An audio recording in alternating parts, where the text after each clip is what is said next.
호세아의 말씀을 보고 있습니다. 호세아 말씀이 쉽지 않은 말씀입니다. 그러나 우리가 한번 이 구약의 말씀들을 훑어나가는 것도 우리의 신앙과 우리가 어디에 서 있는지를 분별할 수 있는 좋은 일이라 생각합니다. 이 호세아의 말씀은 앞으로 일어날 심판에 관하여 미리 알려주는 경고입니다. 여러분, 왜 경고할까요? 하지 말라는 겁니다. 그렇게 가면 망한다라는 것을 알려주는 것입니다. 하나님께서 왜 미리 그것을 알려주시고 경고할까요? 돌이키라고 그렇게 하는 것입니다.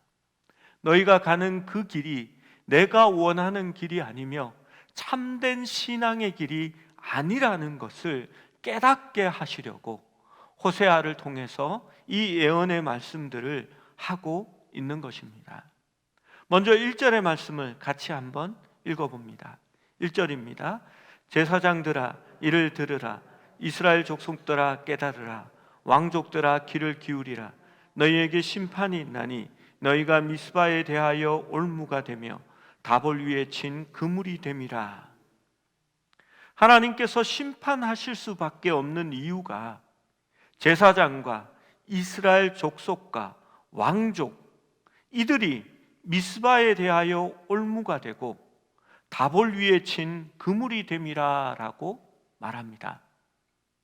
여러분, 이것은 나쁜 의미입니다. 올무가 된다라는 것은 붙잡히는, 우리 흔히 올감이라고 얘기하죠. 밑에는 이스라엘이 하나님께 바로 나아갈 수 있는 그 길을 막는 올무를 만들어 놓고 머리 위에는 새들이 날아오를 때에 그물에 걸리는 것처럼 이 사람들이, 제사장들과 족속들의 지도자들과 왕족들이 그 위에 그물을 쳐놓았다라고 말하고 있는 것입니다. 미스바와 다볼은 역사적으로 이스라엘에 있어서 중요한 장소입니다. 이 두 곳은 이스라엘 백성들의 신앙 부흥의 상징적인 장소입니다. 지금도 흔히 미스바의 부흥이라는 말을 많이 씁니다. 다볼도 그러한 부흥이 있었던 곳입니다. 미스바는 사무엘 때의 이스라엘 백성들이 블레셋 사람들의 압박을 받다가 이 사람들이 하나님께 회개하고 돌아온 것이 바로 미스바의 회개 운동이었습니다. 이스라엘 백성들은 미스바에 모여 그들의 모든 우상을 버리고 눈물로 하나님께 회개하였으며 그로 말미암아 하나님께서는 블레셋에게 승리를 거두게 하여 주셨습니다. 다볼은 사사 드보라가 일어나서 가나안 왕 야빈의 군대 장관 시스라의 철병거를 부수고 하나님의 백성의 모습을 온전히 회복시킨 곳이 이 다볼입니다. 미스바와 다볼 이 두 곳은 하나님을 떠난 백성들이 참으로 회개하고 하나님께로 돌아와서 참된 신앙을 되찾는 부흥의 상징적인 장소였던 것입니다. 그런데 그 미스바와 다볼에 올무를 놓아놓고 머리 위에는 그물을 치고 더 이상 그곳에 가지 못하도록 하고 있는 사람이 제사장들과 족속들의 지도자들과 또 왕족이었다라고 말하고 있는 것입니다. 이들이 이스라엘 백성들이 하나님 앞에 돌이키지 못하도록 오히려 방해하고 있다라고 말하고 있는 것입니다. 4절의 말씀을 보면 그 내용을 조금 더 알 수 있습니다. 4절의 말씀도 같이 읽어봅니다. 시작. 그들의 행위가 그들로 자기 하나님께로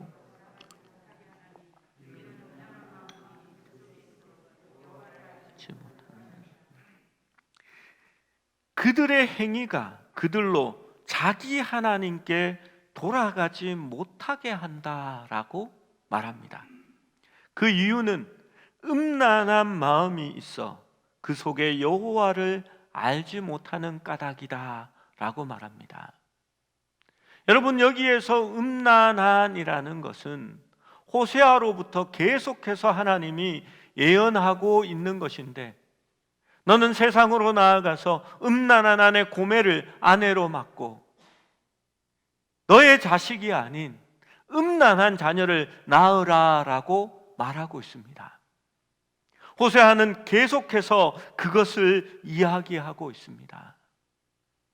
하나님이 아닌 다른 것에 마음을 두고 다른 욕심들이 여호와 하나님께 돌아가지 못하도록 만들고 있는 사람이 가장 종교적인 사람이요, 이스라엘의 지도자적인 사람들이었다라고 말하는 것입니다. 그들이 그렇게 하는 것은 그들이 자신들의 욕심 때문에 여호와 하나님을 바로 알지 못했기 때문이다라고 말합니다. 여러분, 제사장이 여호와를 제대로 알지 못하고 있다라는 말이 이해가 되십니까? 그런데 성경 말씀은 그것을 이야기합니다. 예수님 시대의 종교 지도자들을 생각해 보십시오. 예수님은 그 종교 지도자들을 향하여 분노하셨습니다. 화 있을진저 독사의 자식들아, 사탄의 자식이라고 예수님은 그들을 책망하셨습니다. 그들은 누구보다도 종교적인 사람이었습니다. 성경에 오래 머물렀고 하나님의 말씀대로 산다고 주장하면서 그 옷의 수술에 띠를 길게 내밀어 하나님의 말씀과 내가 늘 동행하는 것처럼 보이게 했습니다. 그들은 시장 어귀에 서서 기도하는 것을 좋아했고 하나님 앞에 드리는 것으로 자기의 의를 나타내는 사람들이었고, 누구보다도 금식하며 하나님 앞에 나아간다라고 말하던 사람이었습니다. 그러나 그들은 하나님을 알지 못했습니다. 참 하나님이신 예수 그리스도를 영접하지 못했습니다. 무엇 때문입니까?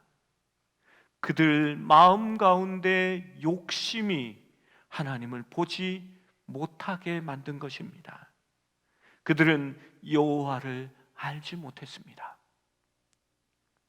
구약의 백성들도 똑같았습니다. 7절의 말씀도 같이 읽어봅니다. 7절입니다. 시작. 그들이 여호와께 정조를 지키지 아니하고 사생아를 낳았으니 그러므로 세 달이 그들과 그 기업을 함께 삼키리로다. 그들이 여호와께 정조를 지키지 아니하고 사생아를 낳았다라고 말합니다. 호세아에게 명령하신 말씀 그대로를 이야기하는 겁니다. 여러분, 마음이 정결한 자는 하나님을 볼 것이라 말씀하셨습니다. 여러분, 그 정결이 무엇입니까? 순수한 것을 얘기합니다. 여러분, 순수물과 혼합물의 차이를 아십니까? 물은 순수한 겁니다. 설탕물은 순수하지 않습니다. 이것은 혼합물입니다. 설탕과 물이 섞여 있는 겁니다. 신앙이라는 건 여호와 하나님만으로 온전히 만족하고 하나님만이 우리의 모든 것이 될 때에 정결하다, 순수하다라고 말하고 있는 것입니다. 우리의 마음이 하나님 외에 다른 것으로 옮겨갈 때에, 아니 두 가지를 함께 섬길 때에 그것을 정조를 지키지 못한다 하고 그 욕심으로 만들어진 피상적인 다른 것들이 사생아를 낳았다라고 호세아는 말하고 있는 것입니다. 제사장들과 왕족과 지도자들의 음란한 마음이 그 속에 있을 때에 여호와 하나님을 알지 못했고 또 하나님께 정조를 지키지 아니하고 사생아를 낳았다라는 것을 말하는 것입니다. 하나님을 섬기되 우상을 동시에 섬기는 혼합신앙을 만들어내었다라는 것입니다. 그리고 그들은 모든 백성들로 하여금 그렇게 하나님을 섬기도록 죄악에 빠뜨리며 이스라엘 백성에게 올무가 되고 그물과 같은 존재가 되었던 것입니다. 그러한 행위는 하나님 앞에 간음한 것이며 사생아를 낳아 스스로 더럽히고 백성들을 타락시킨 행위였습니다. 그들의 세상을 향한 욕심, 음란한 마음이 그들 속에 있어 하나님을 알지 못하는 까닭이라고 선지자는 말합니다. 참된 것과 거짓된 것을 구별하는 지혜가 너무나도 필요한 때입니다. 요즘 성도들은 참된 것과 거짓된 것들을 구별하려고 하지 않습니다. 어느 것이 더 편하고 어느 것이 실속이 있는가, 어느 것이 나에게 유익한가만을 생각합니다. 오직 하나님 말씀만 따라 살기보다는 무언가 신앙도 1+1의 그러한 혜택이 있기를 추구합니다. 여러분, 신앙과 민족주의가 합쳐집니다. 나라를 위하는 것이 무엇이 잘못이냐라고 말할지 모르겠지만 그러한 신앙들이 늘 문제를 낳았습니다. 이스라엘도 그랬고 독일의 나치주의도 그랬습니다. 여러분, 신앙과 기복주의, 축복주의가 만나면 다시 신앙의 사생아가 나타납니다. 무엇을 위하여 하나님을 믿는지 잃어버리게 되는 것입니다. 세상의 복을 쫓아 나아가는 겁니다. 하나님은 그 복을 얻기 위한 수단이 되어지고 마는 것입니다. 여러분, 신앙과 부흥이 1+1이 되면 어떠한 일이 나타납니까? 중세교회와 같은 그러한 현상이 나타나는 겁니다. 교회는 복을 베풀고 많은 사람들을 모으기 위해서 모든 일을 수단과 방법을 가리지 않게 됩니다. 거대한 교회들이 세워지고 기도원들이 교회 부속으로 들어오게 되고 학교와 많은 그러한 것들이 교회의 재산이 되어지게 됩니다. 교회는 결국 생명을 소유한 그러한 장소가 아니라 묘지를 소유하고 산을 소유하는 그러한 교회가 되어버리고 마는 것입니다.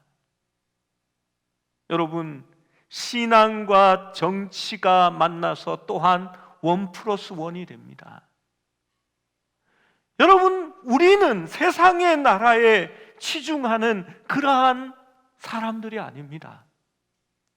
우리가 원하는 것은 영원한 하나님 나라고 그 하나님의 나라를 이 땅에 세워나가는 존재들입니다.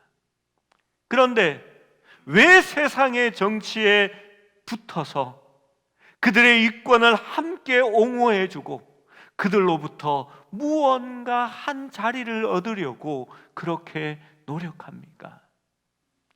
우리가 만들어가는 하나님 나라는 정치 참여로 이루어지지 않습니다. 우리는 하나님의 복음으로 말미암아 하나님의 나라를 넓혀 나가고 그 하나님의 복음은 성령으로 말미암아 각 사람 마음 가운데 하나님의 다스림으로 인하여 그 나라가 넓어져 가는 것입니다. 여러분, 그것을 알지 못해서 참된 하나님을 알지 못해서 엉뚱한 신앙으로 나아가고 교회가 변질되어 가는 것입니다. 이러한 이스라엘을 향해서 호세아는 심판을 경고하는 것입니다. 8절의 말씀도 함께 읽어봅니다. 8절 시작.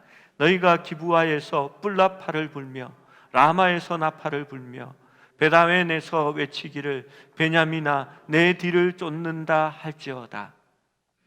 오늘 본문에 나타나는 기브아라든지 베냐웬이라는 곳은, 라마라는 이러한 지역은 이스라엘 지역 중에서 가장 안전한 곳입니다.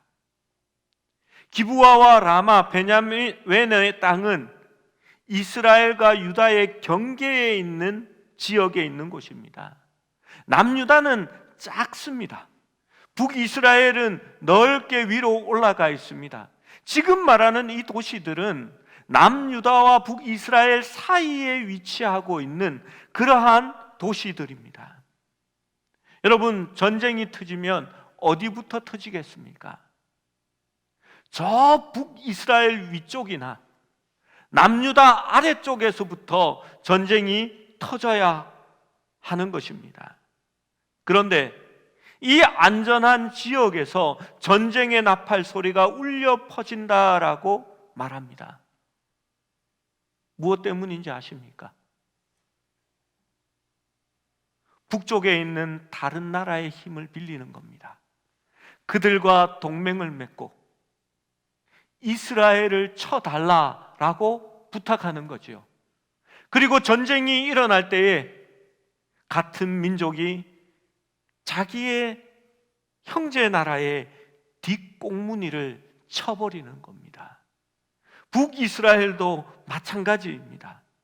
원래 이 두 도시는 베냐민 지파에 소속되어 있었고, 북왕국 베가가 아람의 르신과 동맹을 맺고 남왕국 아하스 왕을 공격하면서 북왕국의 영토가 되어버립니다.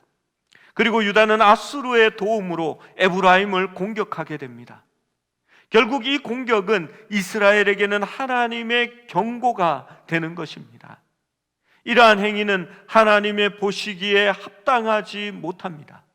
왜냐하면 하나님께서는 이스라엘 10지파에게 그들의 땅을 본인이 손수 정해 주셨고, 그 기업의 영토를 빼앗는다라는 것은 본문에 적힌 대로 경계표를 옮기는 것이라 표현하고 있기 때문입니다.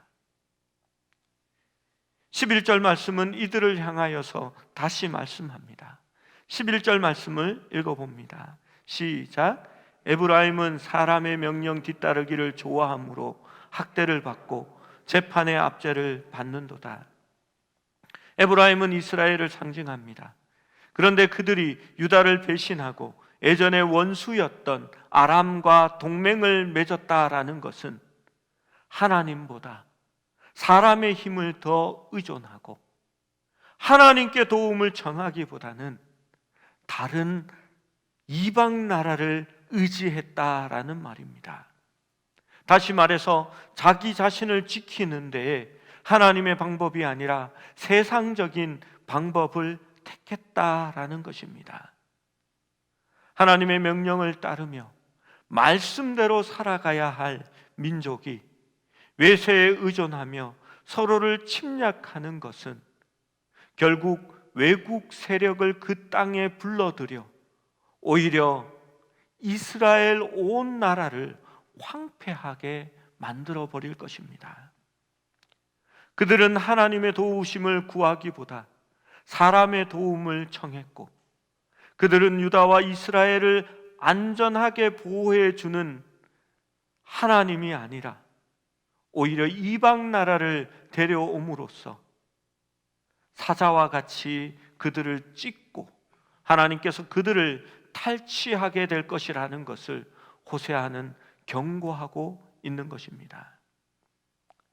여러분, 우리는 누구에게 도움을 청하고 있습니까?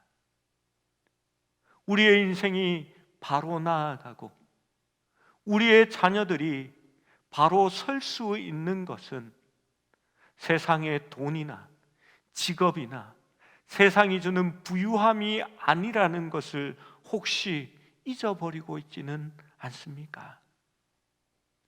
하나님께 도움을 청하고 하나님이 우리의 인생의 주인이 된다라는 사실을 잊어버리고 살아가지는 않습니까? 오직 여호와를 위한 순수한 신앙보다는 우리에게 복을 주고 직장을 주고 만족할 만한 부귀를 주는 하나님을 찾고 있는 것은 아닙니까? 그것은 성경이 말하는 하나님이 아니라 우리가 우상 숭배하여 음란한 가운데 만들어낸 우상이라고 말씀하는 것입니다. 하나님이 원하시는 것은 회개하고 돌아와서 여호와 하나님을 찾는 것입니다. 하나님을 아는 것이 필요하다라고 말씀하고 있습니다. 그러나 사람의 명령을 쫓고 하나님의 말씀을 저버린 그러한 성공은 성공이 아닙니다. 이스라엘 백성들이 외세의 적을 끌어들여 그들이 성공하였지만 그것은 오히려 그들에게 멸망의 길이 되고 나라를 빼앗기는 결과가 되고 마는 것입니다. 그것은 거짓된 평화입니다. 그것은 곧 끝이 나고 견책하는 날이 있을 것임을 성경은 말하고 있는 것입니다. 눈앞에 있는 성공이나 안정된 삶을 믿지 마십시오. 오히려 그런 평화와 부요함 가운데서 들리는 나팔 소리를 들어야 합니다. 전쟁의 호각 소리를 들을 수 있어야 합니다. 지금 호세아가 말하는 것이 바로 그러한 경고입니다. 호세아 시대는 애언에 대한 경고가 있었던 시대입니다. 그리고 눈물의 선지자라고 불리는 에레미야 때에 바로 그 나라는 말씀대로 멸망합니다. 에레미야는 그 멸망의 이유에 대하여 이렇게 말씀합니다.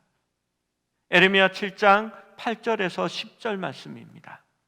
우리 유심히 잘 함께 읽어보겠습니다. 시작. 보라, 너희가 무익한 거짓말을 의존하는도다. 너희가 도둑질하며 살인하며 간음하며 거짓 맹세하며 바알에게 분향하며 너희가 알지 못하는 다른 신을 따르면서 내 이름으로 일컬음을 받는 이 집에 들어와 내 앞에 서서 말하기를 우리가 구원을 얻었나이다 하느냐. 이는 이 모든 가증한 일을 행하려 함이로다. 에르미야는 이스라엘 백성들이 올바른 구원에 서 있지 못했다는 사실을 지적하고 당시 종교 지도자들이 이스라엘을 올바른 구원으로 인도하지 못하였다라는 사실을 거듭하여 말하고 있는 것입니다. 여러분, 하나님은 너희가 내 집에 들어와서 내가 구원을 얻었나이다 라고 말하는 것이 거짓말이다 라고 말합니다. 도둑질하며 살인하며 간음하며 거짓 맹세하며 세상의 다른 것을 섬기면서도 우리가 구원받았다라고 말하느냐? 그렇게 묻고 있는 것입니다. 에레미야 6장 13절 14절 말씀도 함께 읽어봅니다. 시작. 이는 그들이 작은 자로부터 큰 자까지 다 탐욕을 부리며 선지자로부터 제사장까지 다 거짓을 행함이라. 그들이 내 백성의 상처를 가볍게 여기면서 말하기를 평강하다 평강하다 하나 평강이 없도다. 여러분, 작은 자로부터 큰 자까지 다 탐욕을 부리며 선지자로부터 제사장까지 다 거짓을 행함이라 라고 말했고 결국은 이스라엘은 멸망하고 말았습니다. 여러분, 우리는 말씀을 알고 있습니다. 여러분, 이 시대는 평강하다, 평강하다, 평강하다 하는 시대일까요? 아니면 우리가 내 이름으로 일컫는 내 백성이 겸비하여 하나님 앞에 엎드리고 그의 얼굴을 구하며 돌이켜야 하는 회개의 시대가 되어야 할 때일까요? 저는 이 시대가 평강하지 않다라고 생각합니다. 우리는 멸망을 향해 달려나가고 있는 그러한 세대인 것 같습니다. 여러분, 평강하지 않습니다. 바로 믿는 사람들이 많지 않습니다. 요즘의 그리스도인은 스스로 구원을 받았다 말하지만 교회는 세상의 빛이 되지 못하고 지탄의 대상이 되고 있는 것이 맞습니다. 세상 사람들의 평가에도 하나님의 거룩함과는 다른 모습이 우리 속에 있기 때문입니다. 여러분, 교회가 왜 이렇게 변해갔을까요? 불과 얼마 전만 해도 부흥 집회에 가면 여러분, 아멘 하십시오. 입으로 시인하면 구원을 얻는다고 했습니다. 아멘 하십시오. 그러면 구원 받습니다 라고 복음을 전했습니다. 아멘 하지 않으면 어떻게 말합니까? 믿기만 하면 하나님께서 축복을 부어주시되 흔들어 눌러 밟아 넘치도록 채워준다고, 자식이 복을 받으며 놀라운 하나님의 물질적인 축복도 우리가 누리게 될 것이라고 말합니다. 믿져봐야 본전이니까 아멘 하면 할렐루야 박수를 치면서 구원받았다라고 그러한 복음이 전해지던 시대가 있었습니다. 아멘을 종용했고 1+1의 신앙이 우리들 가운데 가득했었기 때문입니다. 서울에서 큰 교회가 40일 새벽 기도를 작정하면서 그 표어를 이렇게 적었습니다. 부모의 새벽 기도, 자녀의 평생 축복. 여러분, 과연 그렇습니까? 기도하여 낳았던 삼손은 하나님 앞에 바로 서지 못했습니다. 하나님 앞에 바로 서 있었던 사람은 그 자녀들을 하나님 앞에 드려 여호와의 성전에서 거하게 만들었던 자들이었습니다. 여호수아도 그랬고 사무엘도 그러했습니다. 그들은 하나님 안에서 바로 자랄 수 있었습니다. 여러분, 올바른 구원관이 흔들리고 있습니다. 구원의 시작은 하나님께 대한 진정한 돌이킴이며 죄인들이 하나님께로 돌아오는 회개로부터 시작되고 그리스도를 마음에 모시고 의와 진리와 거룩함으로 성장하여 그리스도의 형상을 닮아 새로운 피조물로 거듭나는 것이 바로 구원입니다. 이전 것은 지나갔으되 보라 새 것이 되었도다 라고 말하는 것입니다. 로마서 8장 9절은 이렇게 말씀합니다. 만일 너희 속에 하나님의 영이 거하시면 너희가 육신에 있지 아니하고 영에 있나니 누구든지 그리스도의 영이 없으면 그리스도의 사람이 아니라. 여러분, 우리 속에 성령이 있어야 합니다. 내가 죽고 내 안에 그리스도가 있어야만이 그리스도의 사람이다라고 말하는 것입니다. 빌립보서 1장 6절 말씀은 이렇게 말합니다. 너희 안에서 착한 일을 시작하시니가 그리스도 예수의 날까지 이루실 줄을 우리는 확신하노라. 그렇습니다. 우리 마음 가운데 그리스도의 영이 있으면 그 영이 우리에게 착한 일을 시작하신 그가 또한 우리를 그리스도를 닮은 사람으로 마지막 날까지 우리를 그렇게 이루어 주실 줄로 또한 확신한다라고 말씀합니다. 신앙은 내가 노력해서 신앙을 쌓아가는 것이 아닙니다. 그것은 다른 종교들이 덕을 쌓고 공덕을 쌓는 것입니다. 신앙은 내가 하는 것이 아니라 내 안에 계신 하나님이 하시도록 전적으로 나를 그분께 의탁하는 것입니다. 그때 하나님께서 우리의 삶을 인도하시고 바른 길로 나아가게 하는 것입니다. 사랑하는 여러분, 시대가 좋지 않습니다. 과거에는 전쟁이 일어나고 기근과 지진과 화산이 터지면 말세가 다가왔다라고 늘 한탄하고 마음의 준비를 하고 있었습니다. 지금 성경 말씀과 말세에 대하여 비교해 보십시오. 사람들이 빨리 왕래하고 많은 스승을 두며 지식을 탐하고 또한 도처에 전쟁과 기근의 소문들이 일어난다라고 말합니다. 여러분, 지금이 그때가 아니겠습니까? 여러분, 다시 하나님께로 돌이킬 수 있어야 합니다. 평안하다, 평안하다. 우리가 잘 믿는다라고 말하는 것이 아니라 열심을 내야 합니다.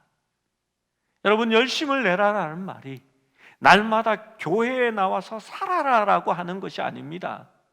그것은 또 하나의 바리새인들이 가졌던 종교 생활에 불과합니다.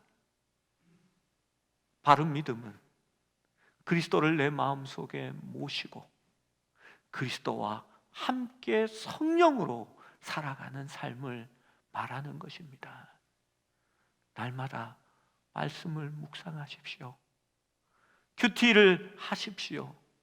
그리고 그 말씀이 우리에게 말씀하시는 대로 삶에 적용하십시오. 여러분이 살아가는 그 자리에서 그리스도의 덕을 나타내고 그리스도의 향기를 드러내는 우리가 되어야 합니다. 그것이 진짜 신앙입니다.